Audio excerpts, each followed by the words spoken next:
মাগুরার ডামুড্যা উপজেলার পূর্ব ডামুড্যা ইউনিয়নের বড় নওগাঁ গ্রামে সাবেক ইউপি সদস্য আলমগীর ব্যাপারী ও তার সহযোগীদের নিপীড়নের শিকার হয়েছেন এক নারী ও তার পরিবার।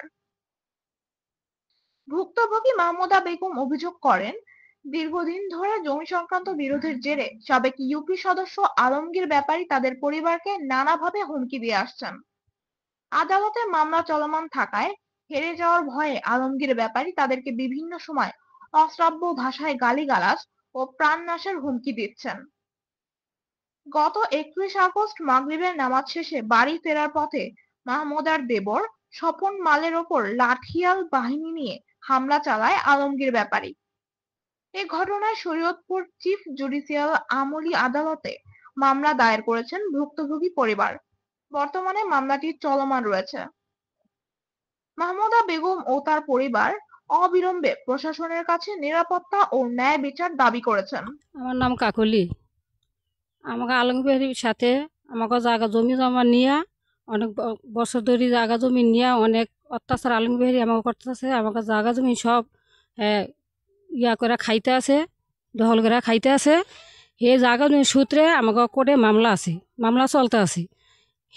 সেই কারণে আলমগীর ব্যাপারী, বাবুল হাওলাদার, আফজল ব্যাপারী ওরা আমার স্বামী নামাজ পড়তে গেছে মসজিদও, ওইখান থেকে আসার পরে হেরে মার ধরছে। হেরে মার দিয়েছে লাঠি দিয়ে, বাঁশ দিয়া, কাঠের লাঠি দিয়ে আলমগীর ব্যাপারী, আফজালে, বাবুল হাওদারে হেরা অনেক মারছে। শুনে আমি গেছি, যাওয়ার পরে আলমগীর ব্যাপারী আমারে অনেক মারধর করছে। আমার গলার একটা চেইন ছিল, আমার এক বুড়ির একটা চেইন ছিল, হেডে নিয়ে গেছে। আমার স্বামীর মোবাইল ভেঙে ফেলাইছে। আমার স্বামীর পকেটে 2000 টাকা ছিল, তাও নিয়ে গেছে।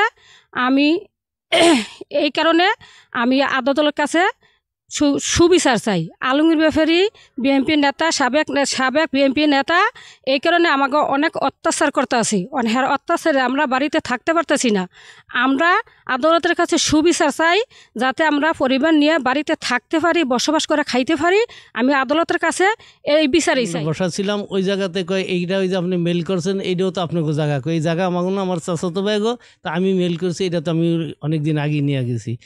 তখন ওই জায়গার ভিতরে এই কথা বলার পর, দেখো তুমি উল্টাপাল্টা কথাবার্তা কেউ না, এটা হেলে কিন্তু বেশি ভালো হইব না।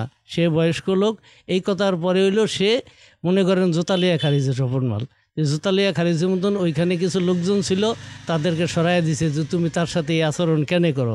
তা আমি যেরকম ওই বিকালবেলা এই মাগরিবের টাইমে ওইখানে যেরকম গেছি, তা আমি যাওয়ার পর ওই জায়গাতে আমি যাইয়া তারে কইছি তুমি দাঁড়াও, কি হয়েছে তার সাথে, এই কথা বলছি যে তুমি দাঁড়াও। ওই হাত বাড়াইয়া ধরছি, এর উপরই মনে করো ওই মানুষ আমারও সরাইয়া দিছে, ওরে সরাইয়া দিছে। তারে আমি কোনো মারধর করি নাই, আর তার সাথে অশালীন কোনো আচরণও করি নাই। আমি একজন জনপ্রতিনিধি, মনে করেন যে এই এলাকার ভিতরে এখনও আমি একজন গার্জিয়ান, কিন্তু আমাদের দল এবং আমাদের এই ধরনের কোনো কার্যক্রম তাদের সাথে কোনো করা হয় না। তাদের কোনো স্বর্ণের চেন বা এমন ধরনের কিছুই, তার উপরে কোনো মারধর বা তার সাথে কোনো খারাপ আচরণ করা নেই। এই কথার পরে ওরা ওইখান থেকে